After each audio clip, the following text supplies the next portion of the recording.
Hoy vamos a hablar de la pubalgia, la gran conocida de los deportistas y sobre todo de vosotros los futbolistas. ¿Pero qué es una pubalgia? ¿Cómo sé si padezco de pubalgia? Esto y otras preguntas son las que te voy a contestar, pero lo haremos después de la intro. Comenzamos.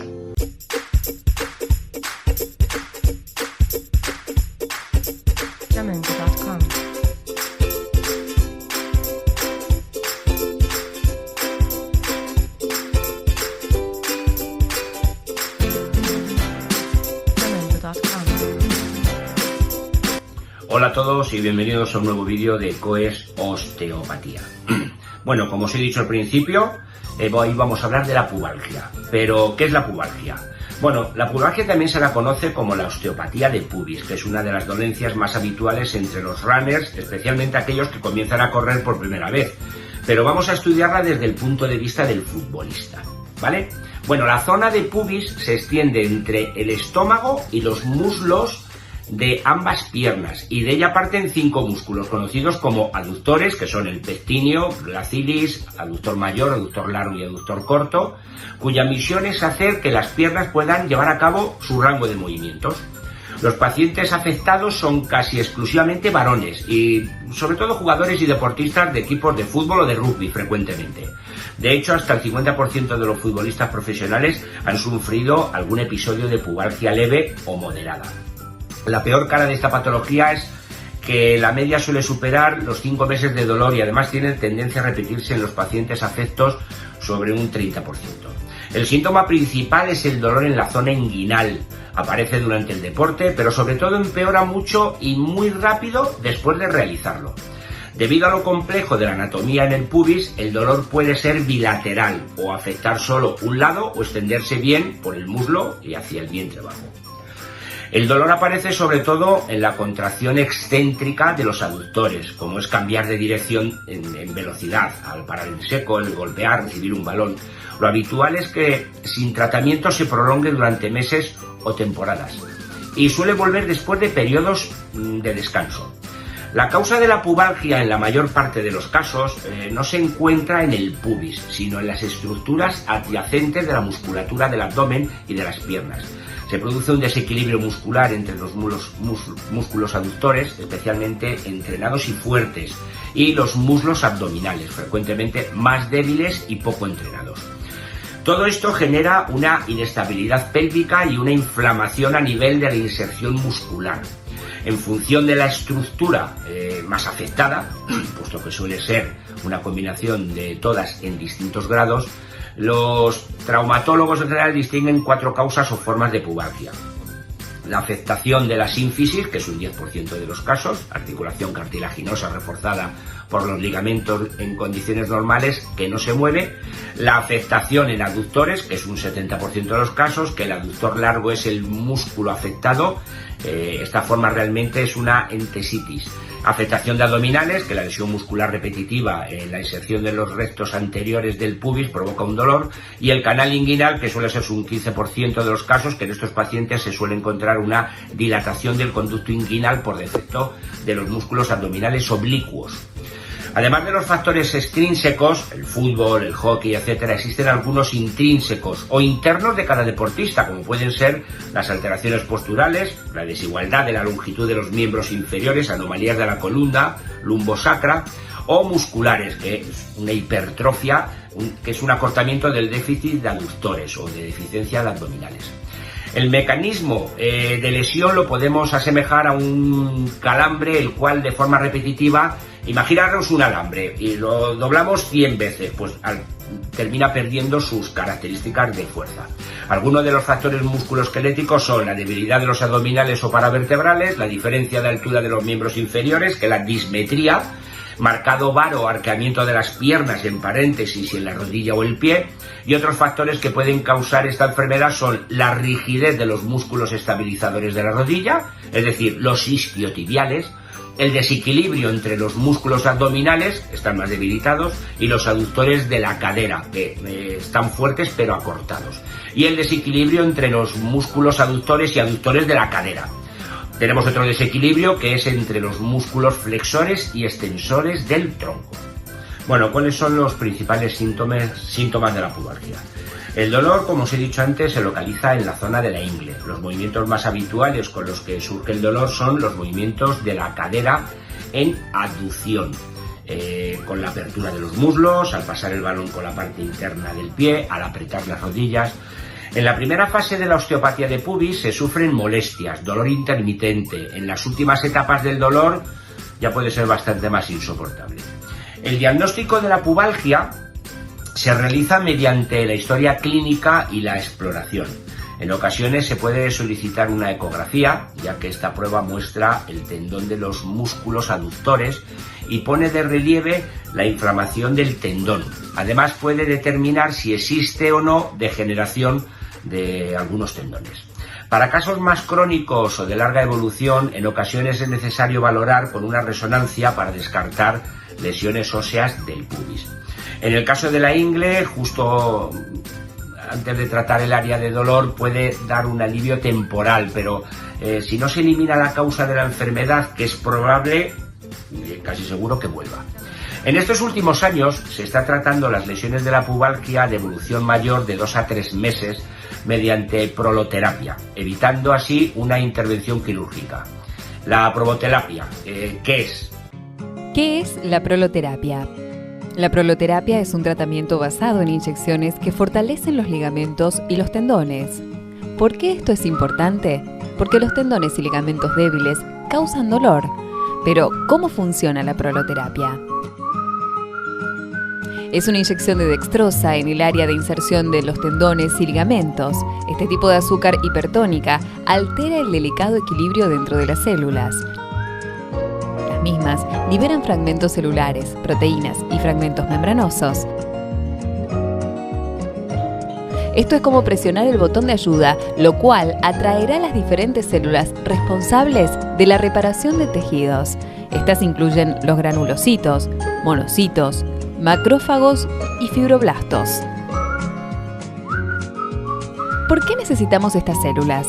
Vamos a echarle un vistazo al proceso de curación. Como se puede ver aquí, luego de una lesión hay una filtración capilar, lo cual produce edema.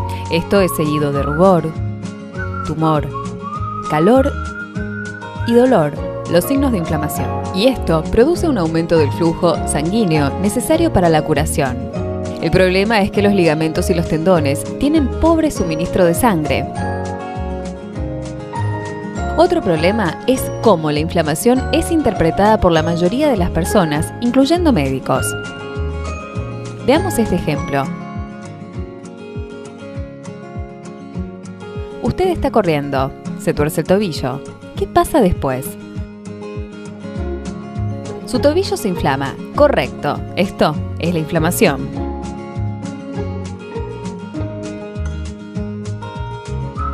Después va a ver al médico y le recomienda un antiinflamatorio. Sin embargo, antes de tomar esta medicación, volvamos un poco atrás. ¿Por qué se produce la inflamación? Porque esa es la forma en que el cuerpo responde a un trauma e inicia el proceso de curación. Nos han entrenado y educado en que la inflamación es mala cuando en realidad, en la mayoría de los casos, es buena, ya que es el primer paso del proceso de curación. Está bien tomar analgésicos o medicamentos para el dolor. No es una buena idea, en la mayoría de los casos, tomar antiinflamatorio, ya que estaríamos deteniendo el esfuerzo del cuerpo por responder a un trauma. Se puede ver en este gráfico que la inflamación es el primer paso en el proceso de curación. Esta, a su vez, es seguida por proliferación y remodelación. Esto no es un concepto nuevo en los tiempos de César y el Imperio Romano.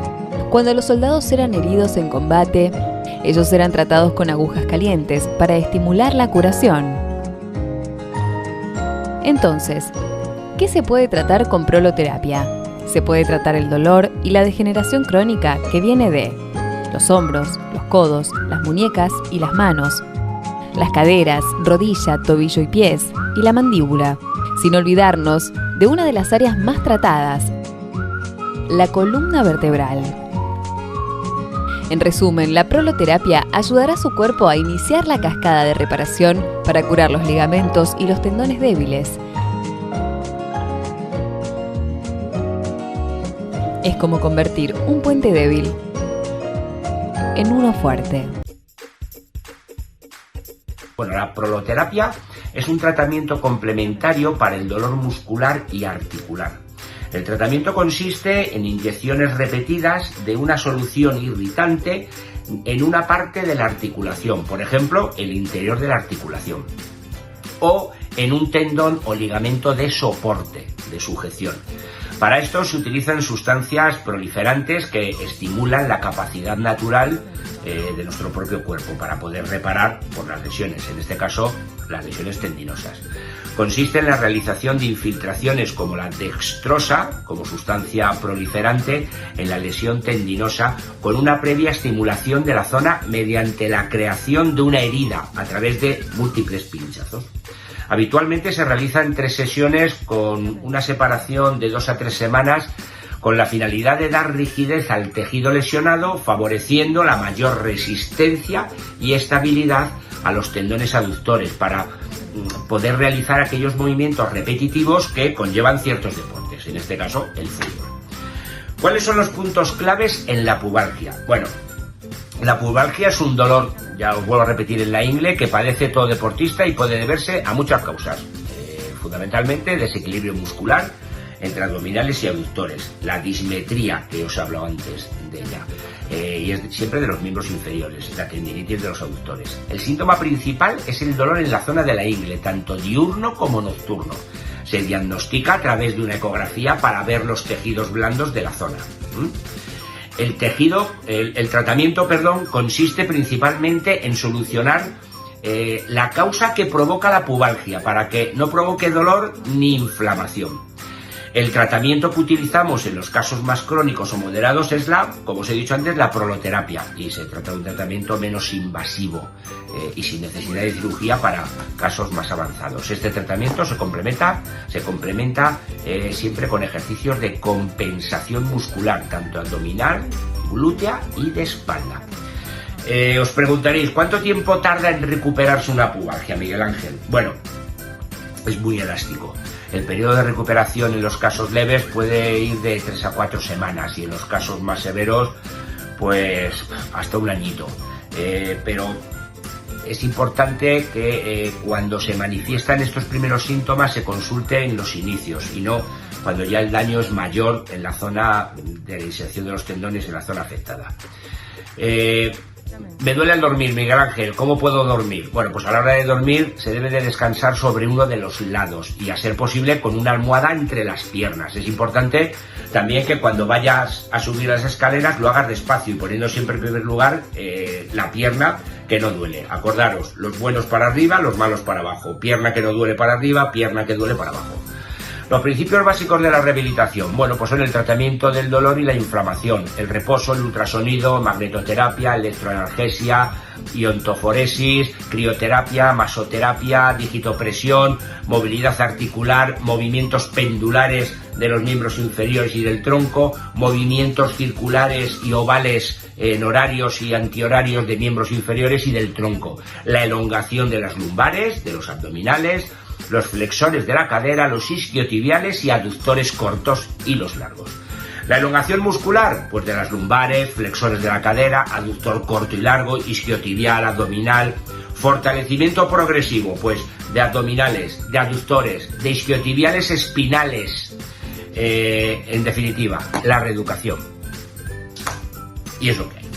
Bueno, pues hasta aquí el tema de hoy sobre la pubalgia. Yo sé que no es un tema muy fácil de entender, pero como os dije en vídeos anteriores, son patologías que nosotros los profesionales sabemos tanto entender como tratar. Y no es sencillo explicarlo en pocas palabras y sencillos pasos. Bueno, como os digo, los términos son demasiado técnicos, pero he intentado explicarlo lo más facilito posible, así que a partir de ahora y con más motivo, pues hay que hacer estiramientos, sobre todo del tren inferior para los futbolistas.